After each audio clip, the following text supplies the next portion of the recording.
Morning world, Hippy Trev here. About to start on the boat again. I've got a few things going on today and the extractors are just about to arrive after being fixed, so roll the intro. Hi, Hippy Trev here and welcome to my channel. Hope you get something out of it. Rightio worlds, we're back. I didn't film it, but I've got the old radiator out. Well, this radiator out, which is in mint condition. This is the sacrificial radiator I've got. That's the one I'm putting in. And I'm about to dump a whole 2 litres of vinegar in there and take it for a run, and basically we see what happens after that. And if the vinegar trick doesn't work, basically I'm hoiking the motor out and popping all the Welsh plugs, which I really don't want to do, but if it comes to it, that's exactly what I'm going to have to do. In the meantime, I've got to get to Bundy, I need things up in Bundy I can only do in the boat. So I can drop the colder thermostat in there because it does run fine with that colder thermostat, the 160. That will get me safely to Bundy and back. At the moment, with the gauge topping around to the 110 Celsius, it's just, I can't drive it like that. It's just, you just can't do it. So anyway, so we're about to go for a drive, but secondly, the extractors have come back and the guy's done a really good job. Fixed up the pinholes I had in a few spots. He's ground down all the cocky shit welds, cleaned all this up. He's done a really good job and done all that. That one was not too bad. He said he had a lot of trouble with here because it was a bit thin in a few spots, and he hit them like 5 times and got it sealed up, ground down all the shitty cocky welds, all done in there, done all this, looks so much better. And where are we?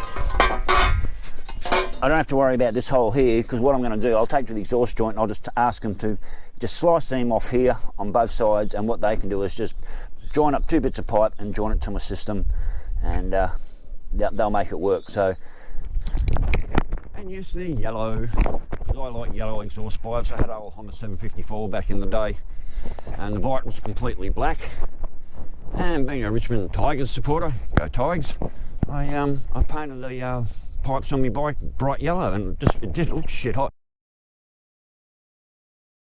So this is proper heat paint on there, so I primed them and started putting the heat paint on. So what I'll do later today, after we do the run on the boat, is I'll hit them with a bit of primer in all these spots, and I've got I think I've got a can and a half left, and I'll just go over and put some yellow paint back on the rest of it, and it'll all look really pretty. So I'm huffing and puffing because I'm a bit nervous about what I'm about to do.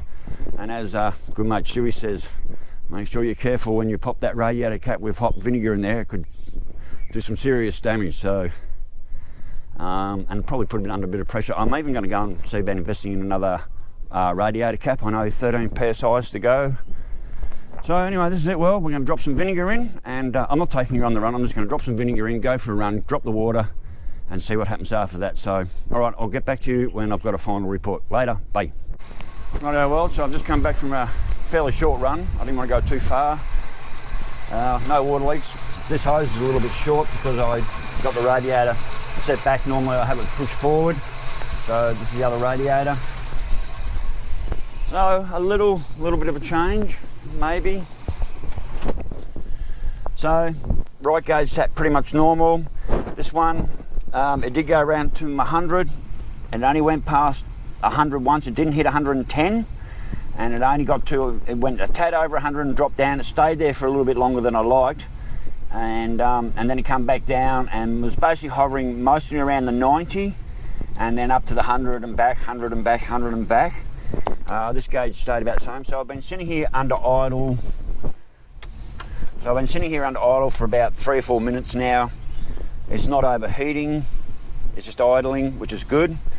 So I don't know if that's a win yet, but it was a little bit better. Maybe this radiator's better than the other radiator, who knows.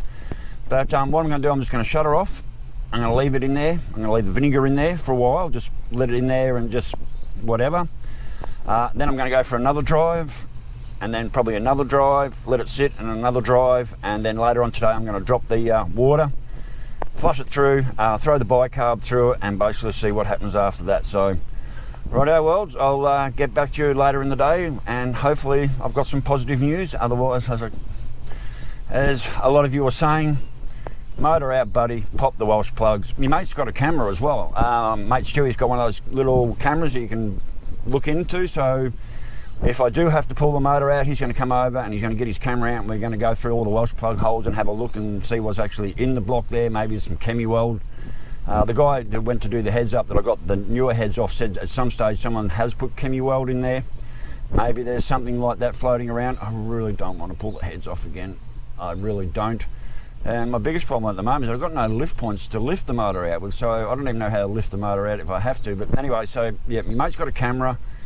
If the motor comes out and I'll pop all the Welsh plugs, Stu will come over with his camera and we'll stick the camera all through around all the water jackets and all the Welsh plug holes and just see what is exactly in this motor if there is anything in there. So righto, Worlds, I'll get back to you later and let's hope we have some sort of positive report. So later, Worlds. Well, righto, Worlds, it's another day later.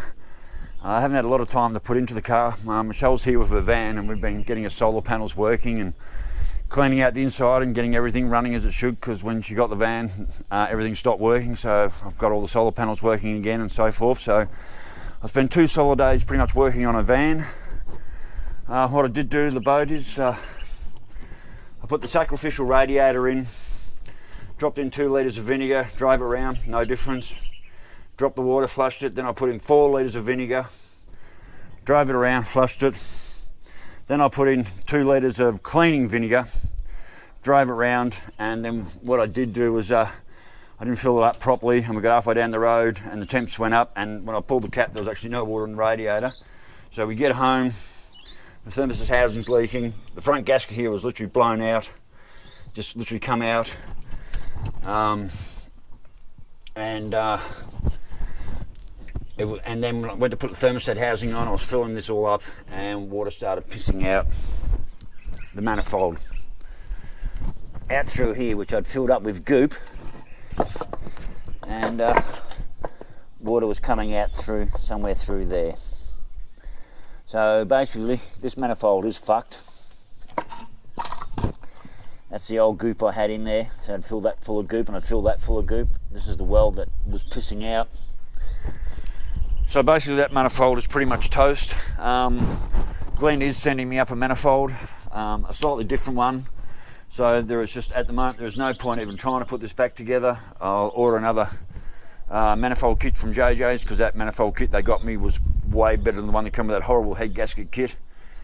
So at this stage, I never really solved anything. The motor was still overheating on that left bank, driving me crazy.